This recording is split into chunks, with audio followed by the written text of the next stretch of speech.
Eu gostaria, né, primeiramente, de agradecer a organização do evento, né, em nome do Zelmut, na pessoa do Zelmut. É um prazer estar aqui nesse fórum de discussão. Esse painel, então, ele fala de futuro, né, de cenários, novos cenários, então ele fala de oportunidades. Né? E eu vou trazer o tema, o papel do hidrogênio a partir do biogás na transição energética. Então, o hidrogênio ele tem sido visto como uma oportunidade, né, na transição energética, em função, né, dele ser um combustível limpo e também, né, da demanda energética crescente e da escassez de combustíveis fósseis e também das mudanças climáticas. Né? Mas eu vou falar do hidrogênio a partir do biogás. Então, para contextualizar vocês um pouquinho, eu vou falar sobre o biogás. Para quem não é familiarizado com o biogás, né, o biogás ele é produzido a partir de dejetos de animais ou de restos de alimentos ou qualquer matéria orgânica de origem animal ou vegetal num processo de digestão anaeróbica, né, ou seja, na ausência de oxigênio, e ele é composto basicamente, né, por metano, 50% a 70%, e CO2, 35% a 40%, e alguns gases em menores concentrações.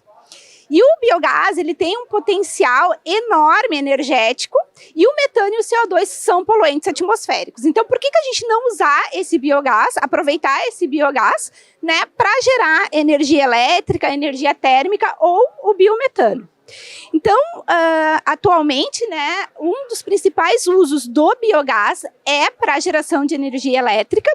Então, 71% do volume total de biogás produzido foi utilizado para a geração de energia elétrica.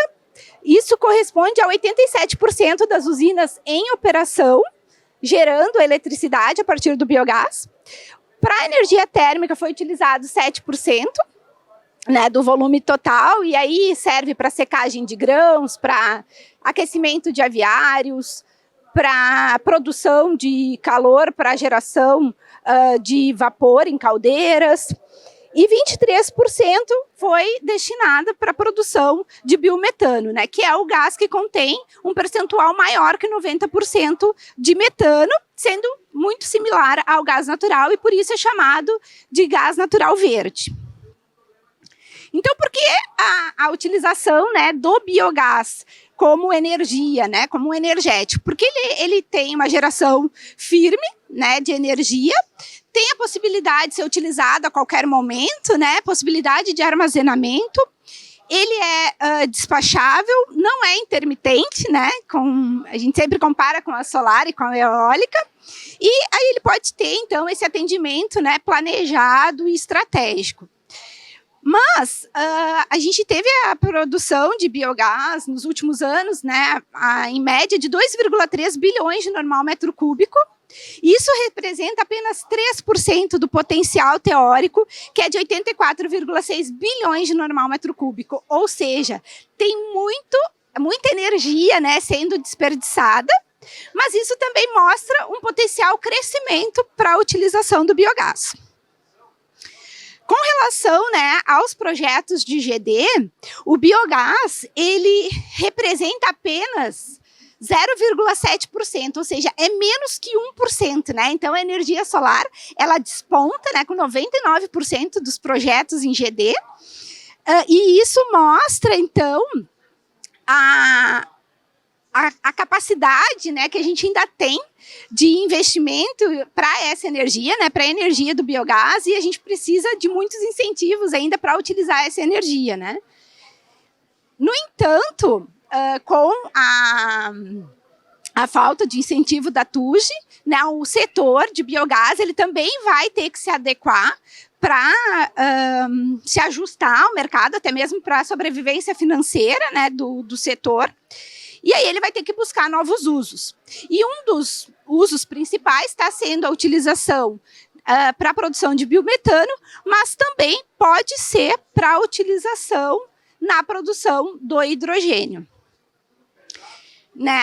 E o hidrogênio ele tem sido dos grandes expectativas, né, nessa transição energética. E aí, o que a gente entende por transição energética, né, atualmente? É a gente trocar o uso de uma fonte fóssil, né, para fontes renováveis de energia que tenham uma emissão menor, né, de carbono. O setor elétrico brasileiro, né, a matriz elétrica brasileira, ela já é bastante renovável, porque a gente tem 83% da matriz, né, elétrica, ela é muito renovável, porque eles já estão, né, a gente já tem o setor elétrico, ele já está caminhando, né, se modernizando para essa transição energética baseada nos 3 pilares, que é a digitalização, a descarbonização e a descentralização. E aí, quando a gente fala de descentralização, e aí é onde entra a GD, né, o consumidor, ele é o centro dessa transição energética. O consumidor, ele passa a não ser só o protagonista na geração, mas também na gestão da sua energia, né? E aí eu falei que a matriz elétrica brasileira ela é bem renovável, mas a nossa matriz energética ela ainda é baseada em combustíveis fósseis. Então, a gente precisa, né, fazer essa transição não somente no setor elétrico, a gente precisa alavancar a transição energética para além da energia elétrica, né? Então, o hidrogênio, né, ele vem nessa ideia da gente pensar em modernizar também o setor de transportes e principalmente a indústria. O hidrogênio, ele pode ser obtido de várias rotas, né? Mas, atualmente, 95% do hidrogênio produzido mundialmente, ele é de origem fóssil. Seja da gaseificação, do carvão ou da reforma a vapor do gás natural. O hidrogênio ele é classificado por cores, conforme a sua rota de produção. Apesar de que aqui no Brasil a gente tem discutido a eliminação dessa classificação por cores, porque a gente entende que no Programa Nacional do Hidrogênio, a gente, para ele fazer sentido, ele tem que buscar a descarbonização. Então, o foco tem que ser a descarbonização. Então, a gente precisa de um hidrogênio renovável, ou seja, que os insumos sejam renováveis e as energias também sejam renováveis.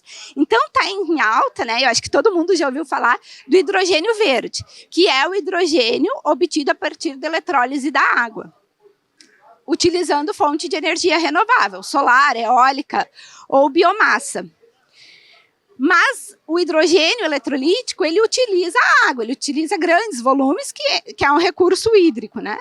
E aí a gente passa, então, como uma opção, a utilização do hidrogênio musgo, que é o hidrogênio produzido a partir da biomassa, ou de biocombustíveis, ou até mesmo do biogás. E daí, se a gente pensar no biogás, sendo oriundo, né, de resíduos, e a gente associando ainda a uma captura e armazenamento de carbono, a gente tem emissões negativas de CO2. E essas emissões, né, sendo negativas, a gente pode dizer, então, que esse hidrogênio, ele acaba sendo mais verde do que o hidrogênio eletrolítico, né? Então, eu gosto de brincar, eu brinco sempre que o hidrogênio musgo, ele é o hidrogênio verde forte, então ele é o hidrogênio mais verde que o hidrogênio verde. Então, de uma maneira simplificada, a gente tem o biogás sendo gerado a partir de resíduos, formando o metano e o CO2. O CO2 é capturado, armazenado, e o metano, ele é realizada a reforma, né? Existem vários tipos de reforma, mas a mais comum, industrialmente, é a reforma a vapor. Após a reforma, a gente vai ter, então, hidrogênio sendo gerado e a molécula de CO que pode retornar, né, o monóxido de carbono que pode retornar para o processo de reforma. E esse hidrogênio, ele pode ser utilizado para diferentes, né, usos, para células a combustível, para a indústria petroquímica, para a indústria química, produção de produtos químicos, produção de fertilizantes, principalmente a amônia, né? E também na indústria siderúrgica para a produção do aço verde, né? Entre vários outros usos. Então, qual é a vantagem né, da gente utilizar o hidrogênio oriundo do biogás, né? Primeiro, que ele é obtido a partir do biogás que vem de um resíduo. Então, a gente pega um passivo ambiental e torna ele um ativo. Além disso, a gente tem a maturidade tecnológica e a gente pode dar a reforma a vapor, que já é utilizada para o gás natural, e a gente pode também utilizar a infraestrutura que a gente tem hoje da reforma do gás natural para a reforma do metano do biogás.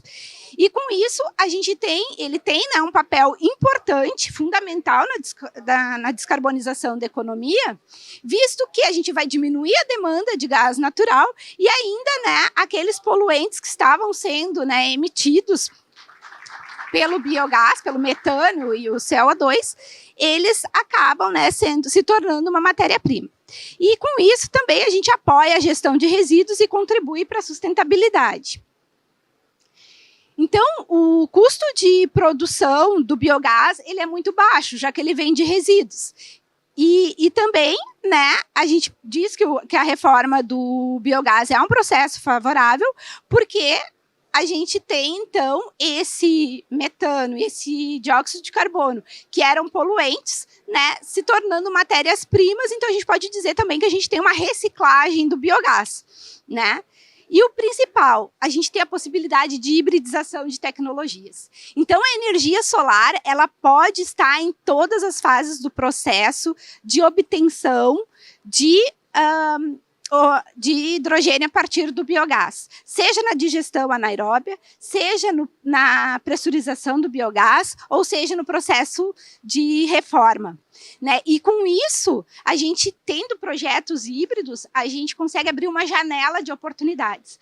Porque mesmo, como o colega falou no painel anterior, mesmo com a falta de créditos, mesmo com a taxa de juros altos, projetos verdes são incentivados. Então, a gente abre uma oportunidade de reindustrialização do país, baseado numa indústria verde. E aí, a gente deixa de ser um país exportador de commodity e passa a colocar valor agregado, valor energético, né, ao nosso produto. E aí, como diz o Tobias da AB Solar, os desafios são enormes, mas, né, maiores são as oportunidades. Muito obrigada.